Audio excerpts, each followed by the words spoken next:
తిరుపతి అప్పలాయగుంటలోని శ్రీ ప్రసన్న వెంకటేశ్వర స్వామి దేవస్థానంలో బ్రహ్మోత్సవాలు ఘనంగా ప్రారంభమయ్యాయి.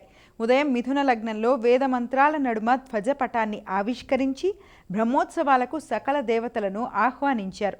తితిదే హిందూ ధర్మ ప్రచార పరిషత్, దాస సాహిత్య ప్రాజెక్టుల ఆధ్వర్యంలో నిర్వహించిన ఆధ్యాత్మిక, భక్తి, సంగీత, సాంస్కృతిక కార్యక్రమాలు, భజనలు, కోలాటాలు ఆకట్టుకున్నాయి. శ్రీనివాస గోవింద, శ్రీ వెంకటేశ గోవింద, భక్తవత్సల గోవింద, భాగవత ప్రియ గోవింద, నిత్య నిర్మల గోవింద, నీలమేఘ శ్యామ గోవింద, పురాణ పురుష గోవింద, అందులో